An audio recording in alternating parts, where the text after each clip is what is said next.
Hi hello welcome to post 360. నేను మీ మురళి రాపల్లి. కదిరి శ్రీ సత్యసాయి జిల్లాలో ఉన్నటువంటి కదిరిలో ఉన్నటువంటి ఒక ప్రభుత్వ హాస్పిటల్ పైన టీడీపీ సిబ్బంది దారుణంగా దాడి చేయడం జరిగింది.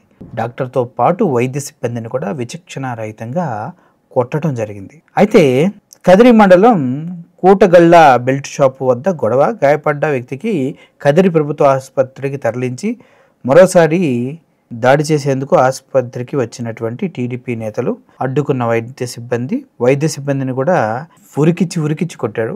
సీసీ కెమెరాలో అది రికార్డ్ అవడం జరిగింది. సోషల్ మీడియాలో వైరల్గా మారినటువంటి టీడీపీ దాడి దృశ్యాలు అంటూ నిలుస్తున్నాయి. అయితే ఎంత దారుణంగా కొడుతున్నారంటే అసలు మీరు ఊహనకు కూడా ఉండదన్నమాట. ఒకసారి ఈ వీడియోస్ మీరు చూడండి, మీకే అర్థమవుతుంది ఎలా కొడుతున్నారో.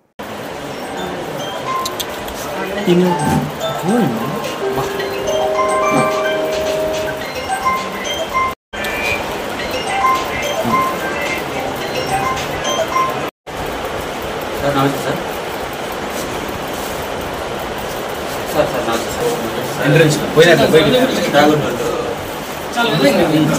చూశారు కదా, ఇలా వెంటపడి డాక్టర్ని, నర్సుల్ని, అదేవిధంగా అక్కడ ఉన్నటువంటి సిబ్బంది మొత్తాన్ని విచక్షణారహితంగా కొడతాం జరిగింది. దాన్ని ప్రశ్నించినందుకు ఇప్పుడు డాక్టర్లపైన తీవ్ర స్థాయిలో విరుచుకుపడటం కూడా జరుగుతుంది. ముఖ్యంగా డాక్టర్లు ఏం మాట్లాడుతున్నారో ఒకసారి వినండి. 10 గంటల ప్రాబ్లంలో duty medical officer doctor Krishna madam నాకు కాల్ చేశారు.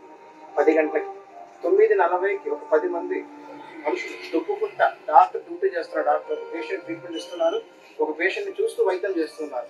ఒక సిస్టర్ ఇంజెక్షన్ ఇస్తున్నారు. ఒక సెక్యూరిటీ అక్కడే ఉన్నారు. ఇంకొక ఎంఎన్ఓ ఇంకొక పేషెంట్ చూస్తున్నారు. 10 మంది మనుషులు అన్నోన్ ఐడెంటిఫై వాళ్ళు ఎవరో పేరు చెప్పలేదు, ఏం చెప్పారు. సడన్ గా హాస్పిటల్ లోపలికి వచ్చి సిస్టర్ని కొట్టారు. సిస్టర్కి ఫ్రాక్చర్ అయింది. సిస్టర్ అక్కడ చెయ్యి ఫ్రాక్చర్ అయింది. మేడం గారిని దుబ్బేశారు. అడ్డొచ్చిన ఎంఎన్ఓని సెక్యూరిటీ ఇద్దరిని కొట్టి రక్తం గాయాలు వచ్చాయి. చూపించండి. ఎంఎన్ఓ చెప్పేసి తర్వాత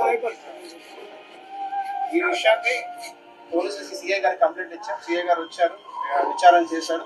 అలాగే మా హైయర్ అఫీషియల్స్ ఐఎంఏ కదిరికి, డిసిహెచ్ఎస్ మెడికల్ కౌన్సిల్ సార్ కూడా ఇన్ఫార్మ్ చేశారు.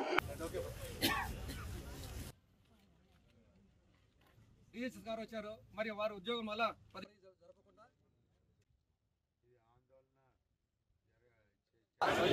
కావాలి కావాలి కావాలి కావాలి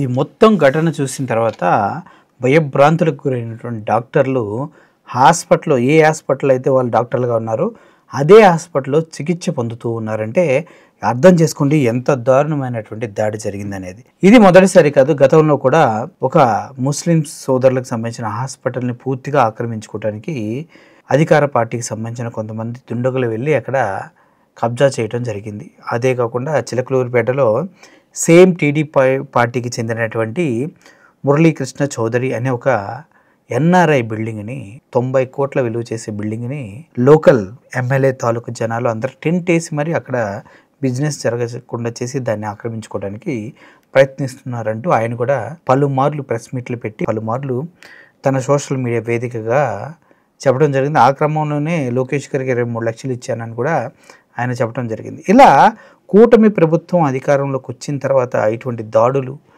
ఇలా హాస్పిటల్స్ పైన, ఇలా రియల్ ఎస్టేట్ బిజినెస్ పైన, అలాగే కొన్ని ప్రాపర్టీస్ పైన ఇటువంటి దాడులు చేస్తూ ఉన్నారంటూ అభియోగాలు వస్తున్నాయి. హవాలాలు, చికెన్ మార్కెట్లు దందాలు, పల్నాడులో, అదేవిధంగా రాయలసీమలో కూడా చికెన్ మార్కెట్ దందాలు జరుగుతూ ఉన్నాయి. అంతేకాదు ఇసుక దందాలు, మద్యం దందాలు, వాట్ నాట్ ప్రతి దగ్గర కూటమి పరువును తీయటానికి చాలామంది రెడీగా ఉంటున్నారు. అధికారం వచ్చిందన్న గర్వంతోనో తెలియదు, లేదంటే మనల్ని ఎవడు ఏం చేస్తాడరా అన్న ధైర్యంతోనో తెలియదు, కానీ ఇలా దాడులకు మాత్రం భయంకరంగా తెగబడుతున్నారంటూ టీడీపీ పార్టీ పరువును కూడా చేతులారా తీస్తున్నారంటూ చాలామంది అంటున్నారు. కానీ కొంతమంది అయితే మా వాళ్ళని కదిలిస్తే అలాగే ఉంటుంది, అధికారంలో ఉన్నప్పుడు కాకపోతే ఇంకెప్పుడు ఇలా చేస్తామని కూడా మాట్లాడుతున్నారు. ఇందులో ఏది కరెక్టు ఏది కాదనేది మీ విజ్ఞతకే వదిలేస్తున్నా. మీ ప్రాపర్టీ పైన, మన సొంత వారిపైన ఎవరైనా దాడి చేస్తే మనం ఊరుకుంటామా? నోరు మూసుకొని కూర్చోవాలా అధికారం పార్టీ ఏదైనా చేసినప్పుడు అనేది ఆలోచించదగ్గ విషయం. Thank you for watching this video. Murali signing off. Thank you so much.